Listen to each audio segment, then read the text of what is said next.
Welcome, Aries. This is Regina from Pacific Tarot, getting ready to do your May general reading. Let's get started with your overall energy for the month of May. The Ace of Wands. The Ace of Wands is focusing on a new attitude, a new perspective, a new approach, a new way that you are moving forward with an intention to grow, to learn, to discover, to explore.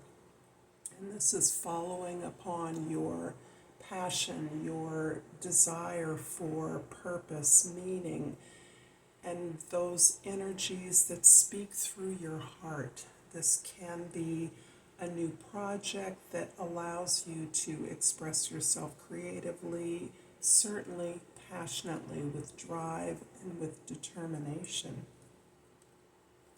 In the 10th house, we have the Page of Pentacles.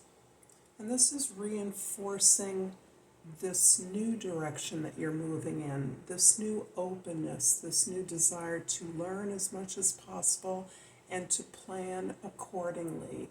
With Mercury going into retrograde last week, following the solar eclipse, this is a good time for you to begin reviewing what you have been putting forward, plans that you've made, steps that you've taken, directions and areas that you're learning in, so that you can adjust and make adjustments to your plans.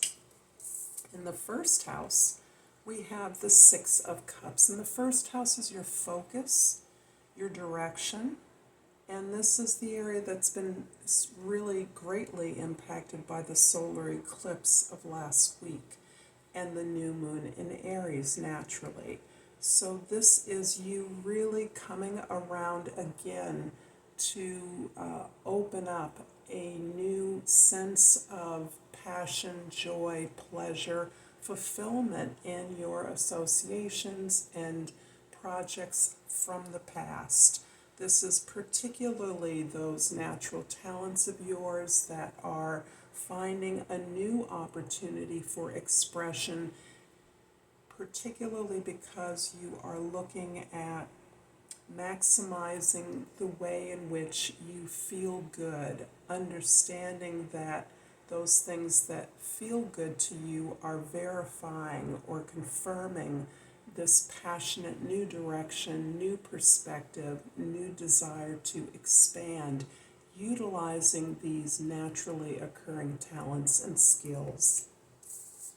In the fourth house, the Three of Cups is really about celebrating your support, your foundational support, the fundamental ability of you to share your stories of struggle and overcoming those, to receive and give support from a fundamental group of associations. Whoever you're around, this is the way that you are finding yourself able to move through digesting the experiences of the past and really looking at them deeply, reflecting on what you've learned from particularly those things that may have felt very difficult. In the seventh house, we have the Justice card. The Justice card is really about you seeking redress, balancing out those energies of effort and reward in your relationships in particular. This can have you working within a group, so your relationships need not be with single individuals. It can be with groups of individuals. It can be with an organization. It can be with a goal.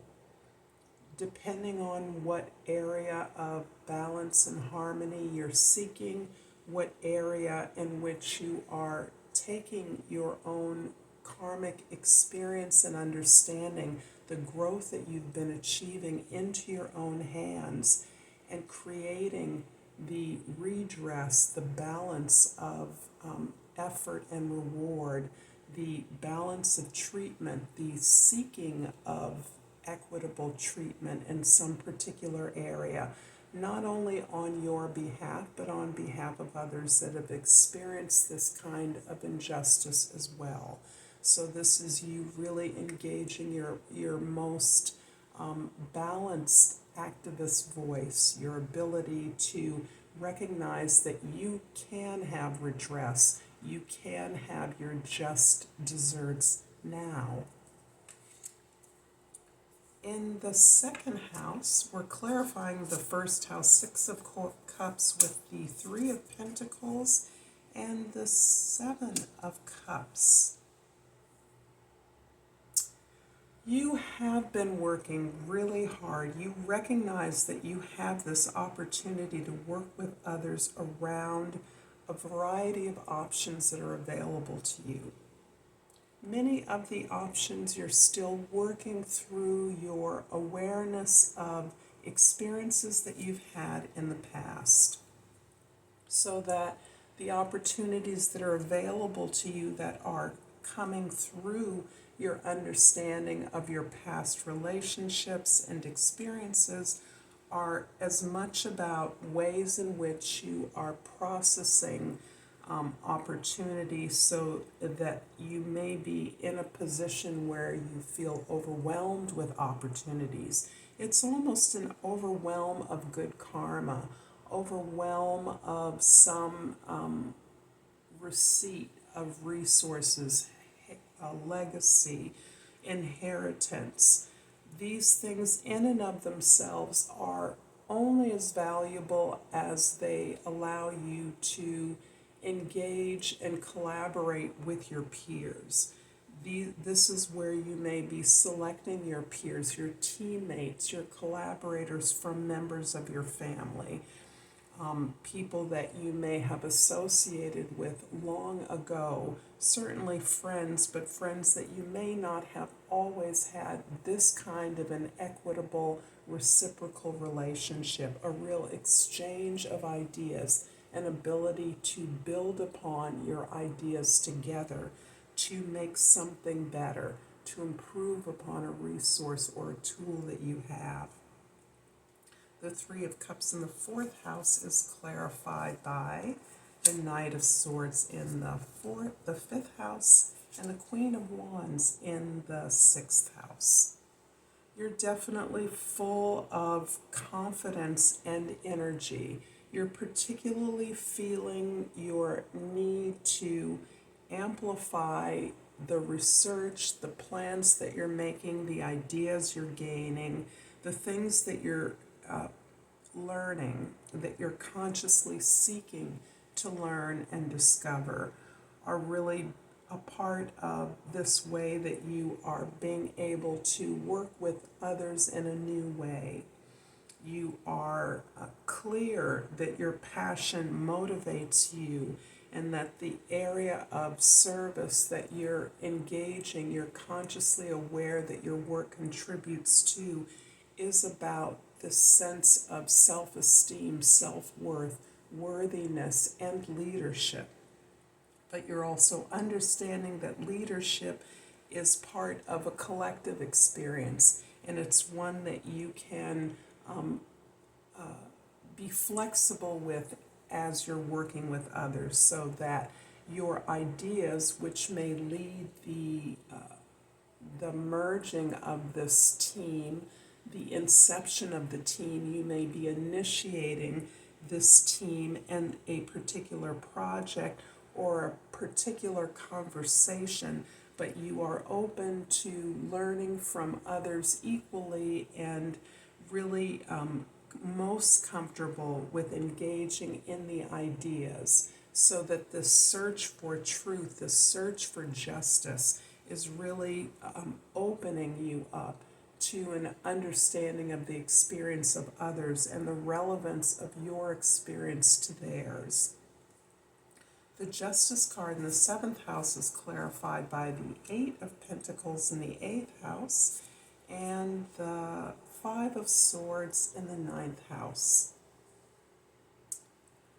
In your quest for balance, harmony, justice in your own experience and in your environment. You are encountering ideas that have conventionally been exclusive of your efforts. So this can be about the lack of diversity that may have existed in your own thoughts or the social organization of the way in which you have previously understood what areas were appropriate for you. So this can mean your understanding of how, as a woman, as an example, you can be participating in the educational process, really looking at the ideas you've inherited from your education or your religious background that has limited the way that you have understood what the ways in which you can work with others to address this injustice that you are seeing in the world that reflects your own experience. I'm hoping that makes sense. So that you are indeed more than capable of working hard. In fact, you are understanding that the ways in which you can improve upon your own efforts, your own contribution, your own sense and understanding of who you are and what you have to contribute actually is guaranteeing your commitment to your own personal development equal to, and in some ways as a key to the ways in which you can most productively work with others.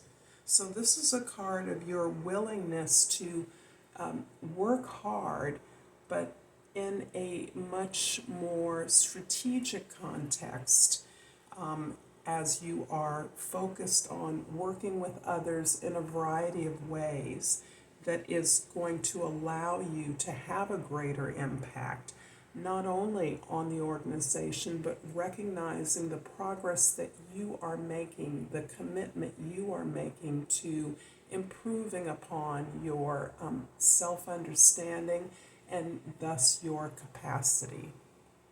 The Page of Pentacles in the 10th house is clarified by the Six of Cups, a repeat in the 11th house, and the Nine of Cups in the 12th house. Wow. So it really is this, I believe, I'm understanding this willingness to commit to your own development, commit to your own improvement. This is really about understanding how personal development, the principles of that, your own journey in that regard is having an impact not only on your world, but your capacity to experience more joy, more satisfaction, and to be better, feel better empowered to express yourself in the ways that you are uniquely talented to do so. So this is almost like an engine that is motivating you. These realizations are to the kind of expression that may have been difficult for you to sustain or achieve in the past. You are now actually setting yourself up for the launching of a new creative effort, a new expressive effort that is something that may have been stopping and starting along the way over a long period. I'm going to finish off these readings with 2 oracle cards. I'm going to start with crystal, and I'm not going to look at the beautiful pictures to the extent that I cannot, so that I can be more judicious. And I have pulled this beautiful card, the Malachite. The key word to Malachite is healing. I am a healing machine manifesting miracles. I love that. I'm also going to pull a hummingbird oracle just to stay in tune with the beautiful spring weather and spring energy that we're experiencing in the northern hemispheres. So I've pulled Feathers from Heaven. Gentle messages of love and support are drifting your way from loved ones and angels. I look forward to seeing you next time, Aries. Until then, namaste.